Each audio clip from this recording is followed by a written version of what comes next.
Okay, we're going to start talking about free will. And as I said, I'm in no hurry. And if ideas occur to you and you want to discuss them, that's fine with me. I'm not worried about getting lost or spin-offs. I have nothing particular to cover. Much as we do, we do. And if other things come up that are interesting, I'm happy to do them. And I don't want to just say something and go speeding through it. If it's not clear, tell me, and I'm happy to say it again, or a third time, or a fourth time. I don't lose patience with these things. Even 800. 400. The first thing I'd like to discuss is why free will is important. Why is it important? I think every Jewish source but one asserts that free will is a basic rule, basic principle of Judaism. And that one has been obviously outvoted. What was it about? The Or Hashem by Kreskas. Everybody else agrees that it's a fundamental principle. Now, the Torah actually says in Dvarim, Book of Deuteronomy, I have placed before you good and evil, life and death. Choose life. The Torah says choose life. You'll have to work hard to say that the Torah doesn't believe that you can choose. I suppose if you had your back to the wall for some reason or other, you could squeeze out of it, but on the surface, it's just telling you, choose life. The Torah doesn't tell you to do things that you can't do. The reason it's important, Maimonides clarifies this in the Laws of Repentance in detail. His way of putting it is this: God promises reward and threatens punishment for obedience and disobedience. Now let's think about punishment. He starts with punishment, and as you'll see, logically, that's where you have to start. It is utterly unjust to punish someone for doing something if he didn't make a free choice. If he's incapable of free choice, then punishment is simply unjust. And we will not tolerate the idea that God is unjust. That's from the side of punishment. Reward is a little trickier.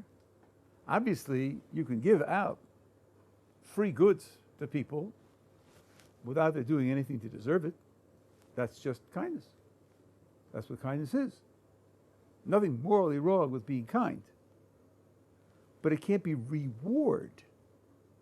To reward someone means he did something to deserve it. If you don't have free will, then you cannot do anything to deserve being compensated with something good. So reward also becomes impossible in principle, conceptually, not because there's something wrong with giving goodies to people who didn't earn them, but simply because it's not reward. So since the Torah, throughout, from the beginning of the Torah to the end, talks about reward and punishment, and about that there's no discussion, no disagreement, no question whatsoever, and since punishment is only just if we have our own free choice, and reward is only possible conceptually if we have our own free choice, the Torah is committed to freedom of choice, free will. That's the bottom line reason why the Torah is committed to free will. Is that clear? Okay, now I'll just tell you something, and you can decide whether I should elaborate on it or not. What I have just told you is a view of a minority, a large minority of contemporary philosophers.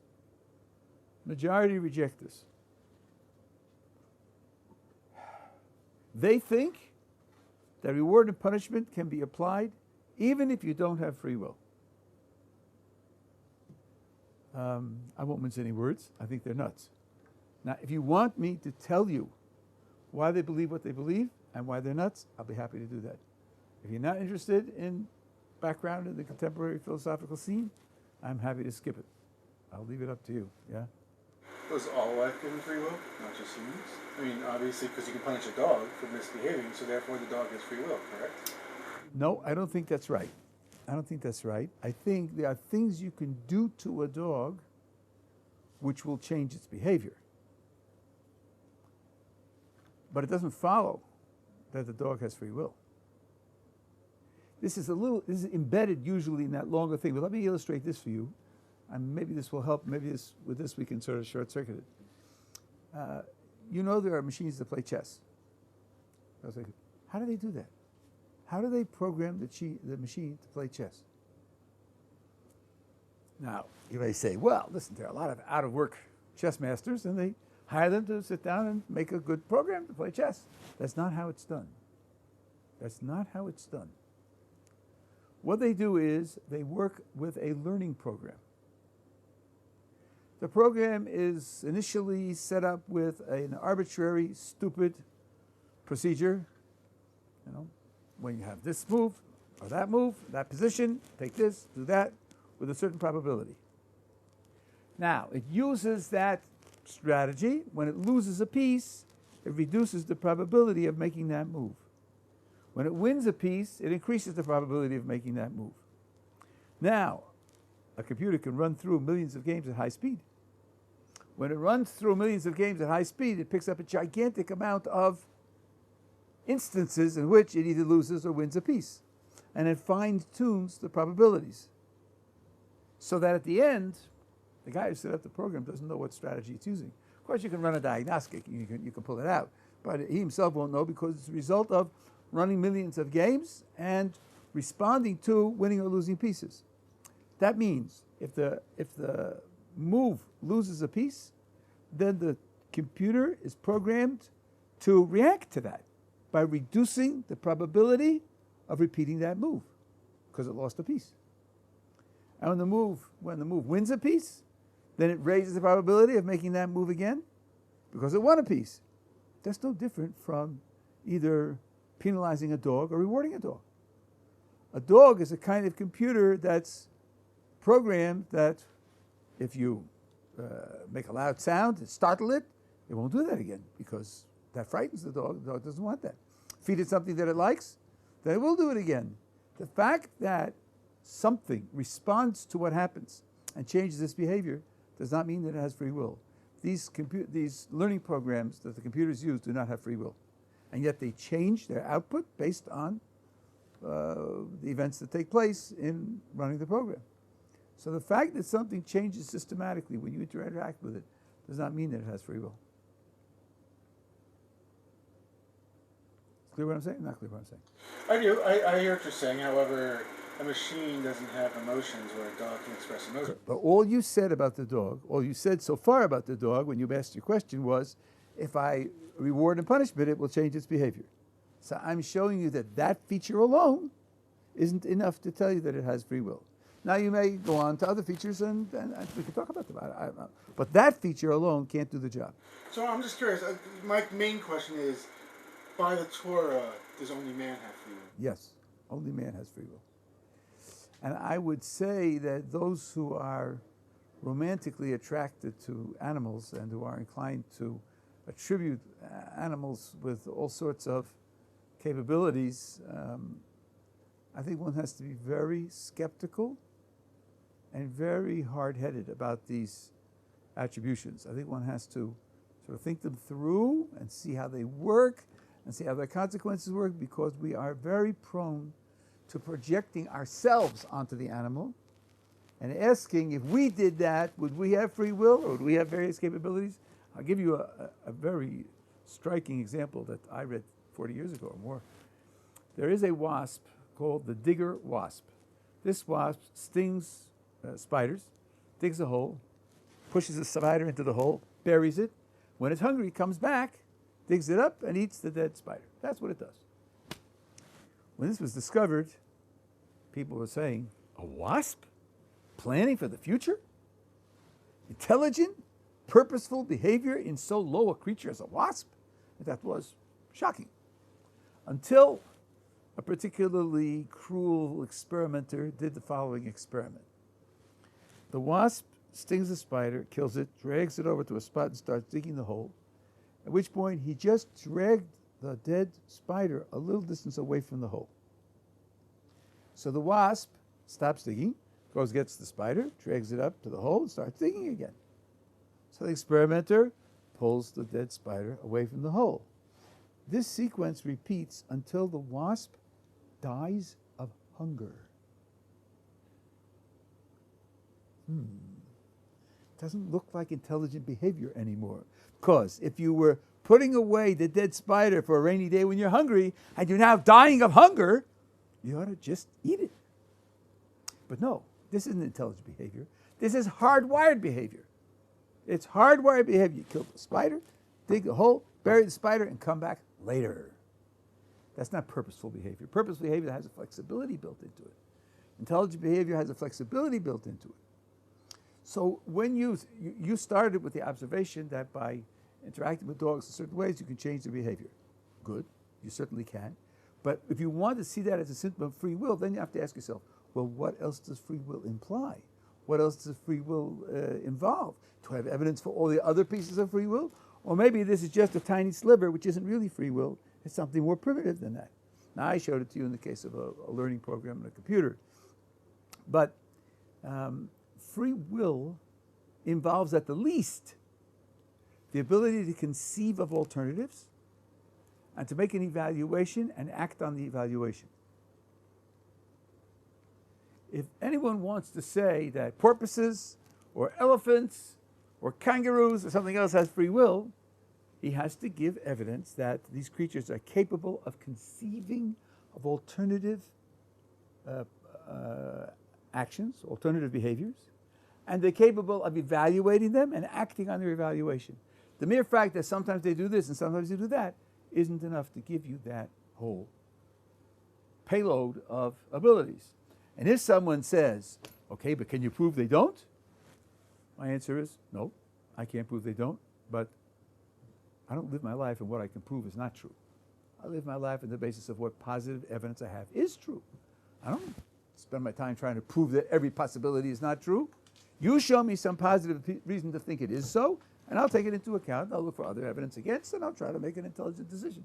It's not my responsibility, not anyone's responsibility, to prove that everyone's alternative that he can think up isn't true. You know, why is my computer misfunctioning? Maybe it's ET. Can you prove it's not ET? No, but until you give me some positive evidence to believe in ET, I'm going to talk about industrial espionage. I'm going to talk about, a lousy job in the factory, because those are causes that I know operate. I'm not going to be worried about eliminating causes that are merely possible, for which I have no positive information that they actually operate. So I think, surveying what I know about the natural world, there's nothing remotely resembling free will. That is to say, there's no positive evidence whatsoever for anything remotely resembling free will in any creature whatsoever. Maybe I'll give you another example of this kind of projection, because I happen to like it, even though it isn't mine. And it's quite, I was fooled by it, so it's pretty subtle, I think. Hillary Putnam, he may still be a professor at Harvard. Maybe he's emeritus now. He was there for 40 years. One of the world's leaders in a variety of areas of philosophy, including mathematical logic, philosophy of mind, philosophy of action. He asked the following question: do dogs have a concept of meat? Do dogs have a concept of meat? So I thought to myself, well, obviously dogs know what meat is. I mean, they can identify meat, and they don't confuse it for sand or paper or trees or something. So why not? And he said, well, consider the following scenario. A new restaurant opens up in your area, steakhouse.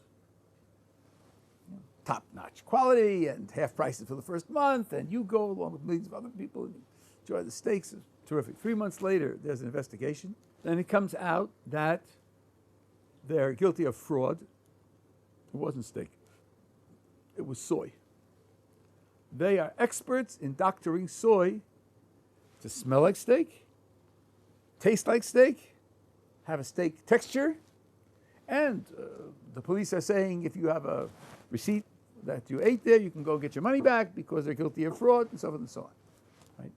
You know that even though it tasted like meat and it smelled like meat and had a meat-like texture, it wasn't really meat. It wasn't really meat. Could a dog understand that? Well, wouldn't soy mess up his system? No, they've set it up in such a way that it's perfectly digestible. It doesn't mess up his system. Right? You couldn't explain that to a dog, because for a dog, all there is smell, taste, and texture. That's all there is. They're just the sensory qualities. But that's not the definition of meat. The definition of meat is that it grew in an animal. The definition of meat is a certain molecular structure. That means the dog doesn't have a concept of meat. It has reliable ways to identify meat, but that's not a concept. As I asked one of my grandchildren once, quite young, I said, do you know what was it Brussels sprouts are? And she said, sure, that's the one in the can that says Brussels sprouts. She's got a reliable way to identify them. She won't make a mistake at the store. She'll always get Brussels sprouts, but she doesn't know what they are. They could be animal, vegetable, fish, perfume. It could be the one that says Brussels sprouts. Having a way to identify is not the same as having the concept. So I said to myself, I'm guilty of that same thing that I'm teaching people, other people to be careful about. I projected onto the dog a much richer repertoire than is there, and the dog, in fact, doesn't have. And we have to be very, very careful about this. What we do is we find out that an animal does X, and we think, well, if I did X, how would I do it? And then we associate with the animal all of what we have when we do it. That's simply not correct. And the way you test it is, well, when you do it, you're doing it with Q. Now, how big is Q? How many connections does Q have? Where does Q apply? Think of the web of connections that Q implies, and then ask yourself, can the dog actually carry that whole web? Does it carry that web? Or is it doing something much more minimal? And then all of a sudden these things tend to collapse. As far as free will is concerned, there's no evidence whatsoever that any creature other than man can even conceive of alternatives. I could do this, I could do that, and then evaluate them, and then act on the basis of the evaluation. There's no evidence whatsoever that creatures can do that. Doesn't when a dog go to eat food, it evaluates it? Do I eat the food or do I not eat the food? If I don't eat the food, I starve to death. If I eat the food, it's delicious. And goes and eats the food the same way as I see food and I say I can eat the food or I'll be hungry. What evidence do you have that the dog is going through that process, rather than simply being attracted to the food? Because the dog will eat even though it's not hungry anymore. So, but a human can stop But so alive. Yeah, Will a dog do that? Oh, I didn't know that. I thought they were more reasonable than that. I mean, depends on the breed. But some breeds, as long as there's food out there, they'll eat it. I see. Yeah. Oh, really? So you have to limit how much you give them. You can't just wait for them to leave over the rest because they're finished. Yeah. But that's very interesting. Okay. Water collies will monitor their own food. So reptilians. It's really interesting. Interesting. At any rate, see, there's a good example, right? You projected onto the dog what we're doing. I ask you, what evidence do you have? It's not simply he smells it and he's attracted and eats it. The extra description that you gave, there's no evidence for that.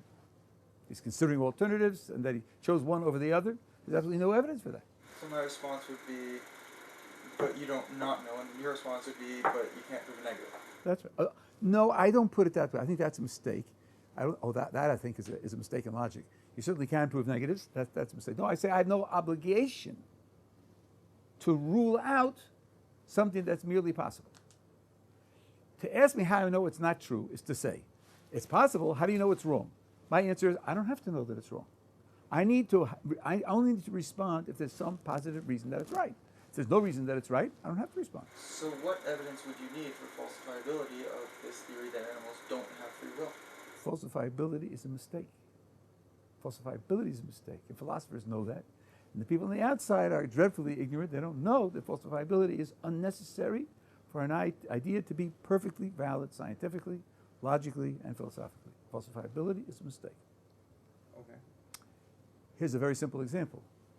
Let's consider this goes back to Rudolf Carnap in the 1940s. Here's a proposition. Somewhere in the universe, past, present, or future, in the whole universe, there's a unicorn. Interesting. How would you falsify that? You can't. Correct. You can't Which means falsify the that. statement has no accuracy. Oh, really? But now you can't prove it. Well, now you changed your You vocabulary. can't falsify it and you can't prove it in the statement. Excuse me, you certainly can prove it. Find one. If you found one, you'd have proved it. Falsifying and proving don't go hand in hand. They don't go hand in hand. That was one of the mistakes. Okay. So, and if you can verify something with one observation, it's hard to declare that it has no meaning, it has no use, it is not scientific, and so forth and so on. Anything you can verify by an observation should count certainly as scientific. Okay. So then. So now here, so stop and register before you go on to the next thing. Register the fact that falsifiability isn't a good criterion, because you can't falsify it, and yet it's certainly a bona fide, genuine statement that's worthy of consideration and investigation. And if you think unicorns are just made up, there is an investigation of the exact same type going on right now, because in certain versions of the Big Bang Theory, the original Big Bang should have created a certain type of particle. This particle is called a magnetic monopole. You know magnets have a North Pole and South Pole? Not all of them. There are some particles that function as a single magnetic pole, so they're called magnetic monopoles. Some versions of the Big Bang predict that these will be created, and some don't. At present, there's research going on to try to locate them. They set up experiments where if one passes through, it'll ring a bell, and we'll know that we found one. Okay? Now, what are the options here? Either it'll ring a bell, or the bell won't ring. If the bell won't ring, what do we know? Nothing. Nothing. We haven't found one yet, right? So here's something which you can't falsify, but you could verify. And it's the hypothesis is there are magnetic monopoles. That's something you can't falsify, but you could verify it, and it's a genuine scientific hypothesis that's being tested today. So if you, And by the way, the person who made this point is Roger Penrose, who's one of the very, very few top-flight scientists who understands philosophy of science very well. All the rest of them, like Stephen Hawking, are just primitive. But so falsifiability is just a mistake, and there are other reasons why it's a mistake, but this is a good example. all right, so bring it back to the dog. Falsifiability is out of the question. That's right. You said it's stupid or whatever. But how would you go about proving that the dog doesn't have free will? Again, I don't accept the responsibility to prove it doesn't have free will. You are suggesting only that it's possible. Yeah. And you ask me how I eliminate that. I answer, I don't eliminate things that are merely possible. I don't have that responsibility, nor does anyone else. If you give me positive evidence to think something's true, then I have a responsibility to see if I have better evidence against it. But if you no evidence whatsoever and just be suggested it's possible, I tell you, yes, it's possible, so what? So what? My computer is malfunctioning. Can I prove it's not an extraterrestrial intelligence? No, so what? That has no purchase on me. Give me some positive evidence that it is, and then I'll have to weigh the evidence on both sides. Yeah. With the ability to evaluate alternatives, that kind of seems that you have to have some kind of intelligence to have free will. You do, yes, you do. I think, in fact, you need language, because I think the idea of considering either language or something equivalent, some kind of symbol system, because how do you consider a future option which you may never act on? So it's totally abstract. There's nothing concrete about it. You need abstract thought. I think so. Now, I can't prove that, but I think that's the way in which philosophers would deal with it. But intelligence animals have. Right. Intelligence animals have. I mean, chimpanzees have a certain amount of intelligence, though it's overrated. But, for example, they did the following experiment. They hung a banana from the ceiling. And on that side of the room, there was a table. And that side of the room, there was a chair. And it was out of reach. So the chimp moved the table over to the center of the table, and over the center of the room, and moved over the chair, and then climbed up on the chair, and climbed up on the table, and got the banana. Now, that's intelligence, right? But that doesn't indicate that there are alternatives. That doesn't indicate that there are two alternatives. You conceive of both of them, and then you evaluate them, and you choose one. Right? Rats are very good at learning mazes. They learn them. So they make random moves, but once they get through it, they remember, and the next time through, they won't make random moves. But going through, they make random moves till they get through, and they just remember what they did. That doesn't show that they conceive of alternatives. you need much more than that. Okay. Yeah. Does that mean that the idea of trial and error doesn't require free will? Certainly doesn't it doesn't require free will. You can program. You have programs that do that. Sure. Indeed, what's sometimes called random behavior, very smart programs use random behavior from time to time to overcome unforeseen obstacles or to open up unforeseen strategies. There are programs that mimic evolution for evolving strategies for solving certain problems. And evolution means you just change something randomly and test it out and see if it works, and then work with the one that works better, right? And it certainly doesn't require any free will for it to have a strategy of testing alternatives. What you need is a prior conception of the alternatives and an evaluation and then a decision to act on the basis of the prior conception. That you certainly don't have. Yeah, and as far as proving negatives is concerned, nothing easier than that. Is this food pure? Or does it have impurities in it? When I prove it's pure, I'm proving it has no impurities. That's a negative. We do that sort of thing all the time. There are many phrases that sound very clever, very sophisticated, but when you take them down to common everyday examples, they just go to pieces, and that's one of them. You can't prove a negative. Of course you can prove negatives. We do it all the time. Being that I'm trying to stick to what reality really is. I'd love to go to aliens, but that doesn't exist. We haven't proven that, so obviously not. However, we did have other humanoid species on the planet called Neanderthals. Would they not have been considered a free will species? I don't know. From our point of view, I think the answer is no. Let me give you a little bit of background, so maybe this will help. You're asking from our point of view, so I'm going to give you the Torah's point of view on this. Let me start with a remark that was made by a professional philosopher, a paper in the Journal of Philosophy about 10 years ago, which I think was very well done. If I remember correctly, he wasn't Jewish. Very well done, and it expresses our point of view, I think, very well. He said, imagine a lawn party at an estate. And at the estate, there's a pool. You are standing next to the pool, and right next to you, an 18-month-old infant falls into the pool. No other adults standing around. If you do nothing, the infant is going to die. All you have to do is lean down, grab his shirt, and pull him out. That's all you have to do. You won't even get your pants wet and get a dry cleaner's bill, right? Now, the author says, what is it in your psychology that's in favor of saving the child? Now, don't think up a monster here. Think of your actual self.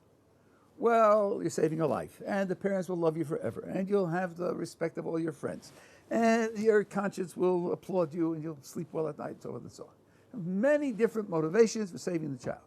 Now, what motivation do you have for letting the child die? Lazy. If you are like most normal people, or all normal people, there's none at all. There's absolutely no motivation whatsoever to let the child die. Said the author of the paper, under those conditions where all your motivations on one side, you can't exercise free will. Free will is only a choice between two alternatives, each of which attracts you. To use the buzzword jargon today, resonates with you. Does it have to be like binary like that?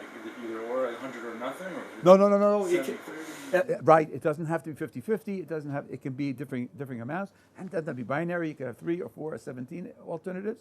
But at the very least, you have to have more than one. And at the very least, there has to be some motivation on each side. Free will chooses between actions, each of which pulls you in some way. Would you argue, since there's like, if you say like 80 against 20% of one alternative from another, would you argue that that's partial free will or total free will? Or could free will be broken down to a spectrum? Okay, I'm inclined to talk that way. I'm inclined to talk of either stronger or weaker free will, or more or less free will. I think free will is a quantitative thing. If somebody resisted it, I would use some other terminology, but I'm inclined to go your way. I'm inclined to think of it in those terms. There are a few ways in which you can have more or less free will. One of them is the strength that it would require to do the less favored option, and the amount of responsibility you have for it, and amount of reward you deserve for it, or censure for doing the wrong thing, in our sources does depend upon exactly that. If it's 80-20 in favor of doing the wrong thing, then if you do the right thing, you're a hero, and you deserve a tremendous amount of credit. And if you do the wrong thing, you've only failed to be a hero. Failing to be a hero is not a big failing. It's not a big failing. So it reduces your responsibility because the choice was so difficult. We definitely take that sort of thing into account. By Torah, the 20% is what you're supposed to do. As I said, in this case, not always. There's some things in Torah that are very easy. The Mishnah talks about that. There's some items which are forbidden to eat, which many, many people will find naturally disgusting and would never think of eating. That's very easy. Torah says, don't eat it. Of course not. I'll never dream of eating that. Right? I'm not particularly interested in eating octopi. They don't attract me, right? So that's a very easy mitzvah to fulfill, right? Don't eat an octopus. And anyway, let me come back. So now, you have to have some tension. There has to be some motivation for each side. If we are going to make decisions between good and evil, that means something has to draw me to the good side, something has to draw me to the evil side. That means, in Jewish thinking, you have to be a compound.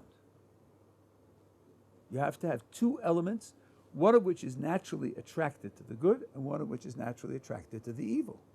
And that's why a human being is made out of body and soul. The only creature that's a compound is a human being. Everything else in creation is one-dimensional. The only creature that's a compound is a human being, and the reason is because the human being has to exercise free will. So he has to have an element that's naturally attracted to the good and an element that's naturally attracted to the evil. That's why I say from our point of view, yes, I say the only creature that has any significant free will whatsoever. There are a few sources that talk about angels under very, very, very marginal considerations, but free will is really the province of human beings, and that's why they're created as compounds in this way. Yeah. Does it matter where this motivation comes from in terms of doing one thing or another? Like, give me an example of like neuroscience. There's a whole philosophy or the science has shown that our brains are just a bunch of chemicals and genetics and proteins, and really our consciousness is like a very, very small part of that undertaking of how many actions and what we do. So a lot of, like science, they may say that somebody's actions are just a result of their brain, of the chemicals, and therefore, like a criminal, for example, they found that there's some gene that they have this gene, whatever they're, it's really, their brains are really making them, do Or things. schizophrenic. Right. So I'll tell you that this is a crucial issue, and I will tell you dogmatically that science has shown no such thing, and that the good scientist, even Benjamin Libbey, who did those famous experiments with readiness potential, he himself believes in free will. People don't quote that of him, they just quote the experiments, and the experiments don't show anything of the type. In terms of that issue, they're very sloppily done. Even John Searle, in his latest book that just came out a few months ago, has a chapter on that where he exposes and he's an atheist, exposes the fallacies in that work. Many of the top contemporary philosophers believe no such thing. About 2 years ago, a collection of papers came out from Oxford University Press called The Waning of Materialism. Waning means fading away. 27 top philosophers against materialism. One of the key arguments is consciousness has not been explained. And the two best philosophers in that area aren't in the book, Thomas Nagel and David Chalmers. And they have extensive arguments, and I have presented them. And they're on tape, they're on my website. And I think they're also on Torah Anytime. And if we have time in this series, I will do that. There are gross weaknesses in this thing. Scientists are overselling what they've actually achieved. So to go back, so in other words, that's why we are compound creatures, and the others are not compound creatures. Animals are not, angels are not, and there's a third thing called shadim, and they're not either. The only compound creatures are human beings because of this desire to make them have free will. Yeah. So there's Baruch does he have free will? Okay, this is an interesting question. This is a very interesting question. I have 10 minutes. I'll try to do this. I struggled with this question for a long time. The struggle was because of just what we just said. I mean, your logic here, I think, is very good. We have free will because we have a soul and a body, a good inclination, evil inclination. We're at war with ourselves, with one another. Internally, we have to choose between two alternatives. We're drawn to both sides. Is that an appropriate picture of God? That doesn't sound right. That doesn't sound right. That God should have an element that's drawn to evil, and it's at war with the element that's drawn to good, and you can choose either way. Doesn't sound like a good description of God. I think I solved this problem. Let's go through the terms again, and let's be very hard-headed and literal. Free will. What does free mean? Free means free from external causation. Free will means it's mine because nothing outside of me made it happen. It happened within me. Free means nothing outside of me made it happen. If that's what you mean by free will, just that, free of external causation, then God is free in spades. Nothing makes God do anything, for sure. Nothing forces God to do what he does. One second, let me just finish the description, and I'll take your question. Nothing forces God to, means free will is not defined by a good inclination and an evil inclination. It's not defined that way. That's not the definition of free will. And I didn't say so before either. All I said was, if you don't have motivations in opposite directions, you can't have free will. That's a criterion, not a definition. That's only a necessary condition. It's not a definition. Free will means free from external causation. If that's what it means, God has free will in spades. When you come to human beings, there's an engineering problem. Free from external causation, we are creatures. God makes us, present tense, makes us all the time.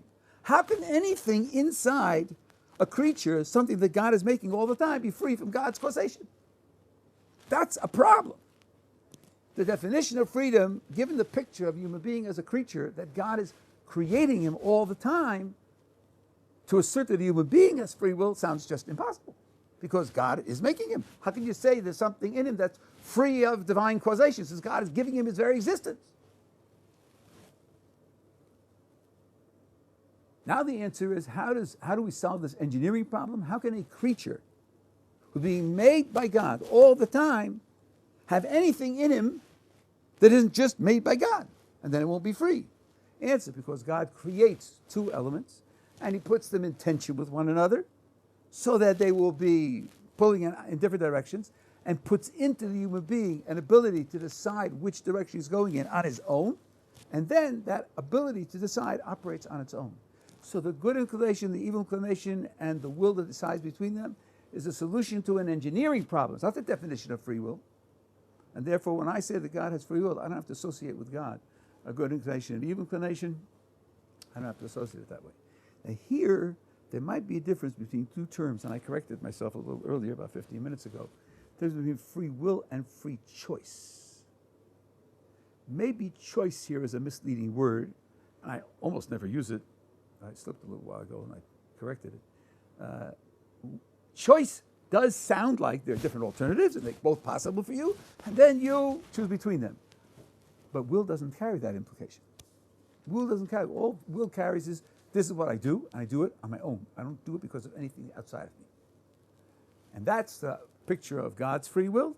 But for a human being, if we don't have that opposition, ability to decide between them, then it will all be programmed by God. We'll just be squirrels. And then there won't be any free will. So the good and evil inclinations plus the ability to decide between them, that's the answer to an engineering problem. How do you make a creature that operates on its own, since you're the maker of it? How do you make a creature that operates on its own? That's the engineering answer.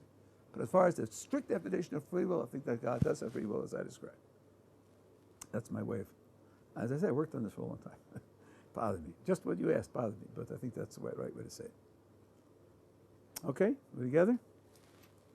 All right, now, it would be lovely to start the discussion of free will with the definition of free will. But as a matter of fact, in this area, which is very controversial, very hotly contested, there's not even agreement as to what the definition should be. If you choose one definition or another definition, that's already prejudicial. So I'm going to work through examples, and one by one we'll pick up some features that free will should have, And we'll work with those as best we can. Free will has three sorts of difficulties it has to overcome. There are theological difficulties. There are difficulties within the Jewish tradition. There are elements of the Jewish tradition that look like they themselves contradict free will. Those are very important. Otherwise, our tradition, suffers from an internal contradiction. Then there are scientific challenges to free will, one of which was mentioned. And then there are philosophical challenges to free will. And I will take you through at least examples of each type and show you what can be done. If you know of examples that I'm not thinking of and you want me to discuss them, I'm happy to do that to the best of my ability. And I'll start with one now. We have a few minutes left. A simple one from insight. Maybe you'll get it instantly. If you don't get it instantly, you can think about it till tomorrow. By the way, my policy is usually each day to review what we did the previous day, so that there is an opportunity. If you had later thoughts about it, you want to discuss them, then it's fine with me. Maybe there's an internal contradiction in the Jewish tradition in the following sense. On the one hand, we say that we have free will. On the other hand, there is a system of mitzvos, of commandments. And according to the tradition, we are to follow those commandments.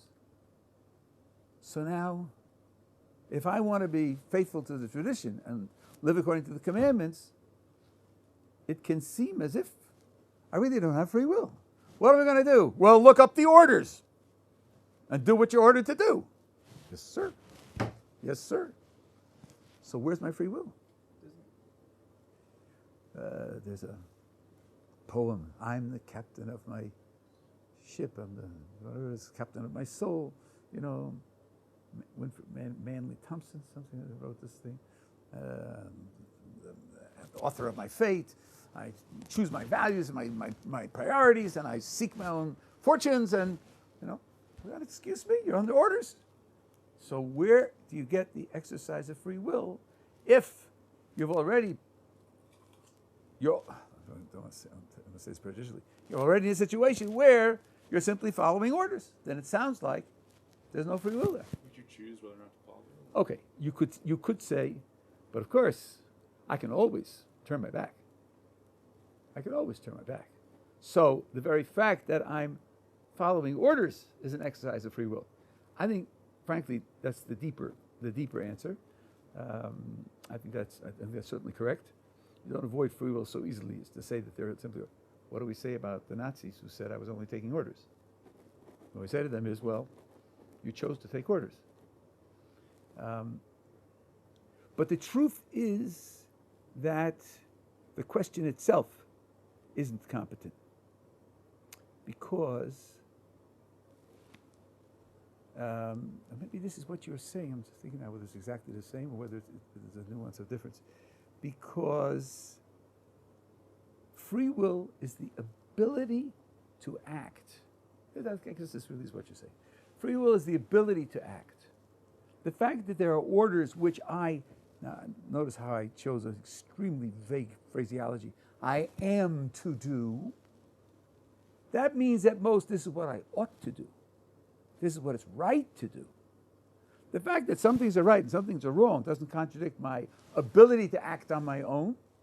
When I pledge allegiance to the system of commandments, I'm pledging allegiance to the fact that it's right, it's good, it's just, it's correct, it's binding. Those are all moral conceptions. They're what I ought to do. That doesn't contradict my possessing the ability to act at all. If someone says, when I say free will, I don't mean just a mere ability to act. I mean, it's up to me what's right and wrong to do. It's up to me what's good and bad. Nothing outside of me can determine what the right values are, what the right priorities are. If that's what he means, then we definitely will reject it. The system of commandments does set what it is right and wrong to do, what it is valuable and invaluable, just and unjust, correct and incorrect, that it does set. But we mean by free will only the ability to act. So there's no internal contradiction within the Jewish tradition. We say you have the ability to act on your own, and we say the system of commandments tells you what needs to be done, what should be done, what's right to do. There's no contradiction there whatsoever. And therefore, on this issue, the tradition is clear, I think, and consistent.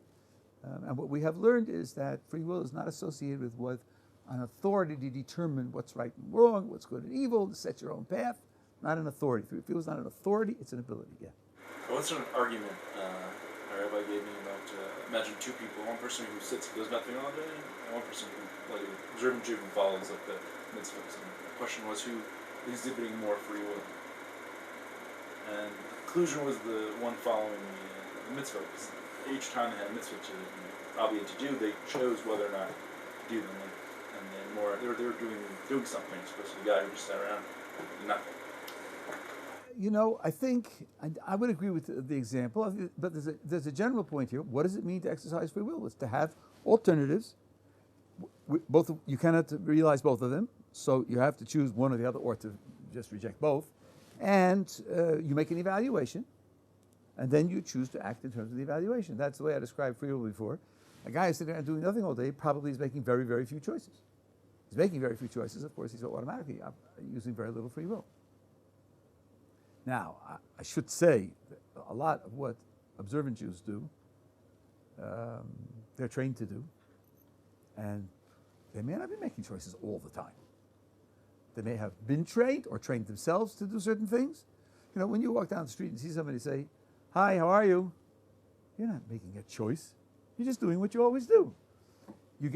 We'll come to this. You get credit for it because it shows you're a good guy. You have good character, but you're not making choices. So a lot of what Orthodox Jews is that way as well. But there is constant challenge, and a lot of the time they are. You know, the fact that I pray in the morning, even though I train myself to do it, the morning's not going to go by without praying. That's for sure. You know, the world could be sinking. I don't care. Prayer is prayer. But will I pay attention to every word? That's where I struggle. I have to exercise my free will to try to pay attention to every word. So everyone has a place where free will does apply, could apply, and should be working in terms of that free will. Everyone has that. But a person sitting around doing nothing all day is not exercising free will. I think that's certainly correct. Yeah. I'm just taking all the thoughts that we had in this conversation, and if we have to answer this tomorrow, that's fine. In the Torah, Moses talks to God and convinces God to change his mind in one of these situations. Now that we don't have any Navi talking to God, how do we know that God hasn't acted upon his free will and changed things? God never changes his mind. God never changes his mind. It's not a correct way to describe what goes on there. But let's start with that tomorrow. Okay? You'll remind me of that tomorrow? Yeah, We'll start with that tomorrow. I wrote it down. Good.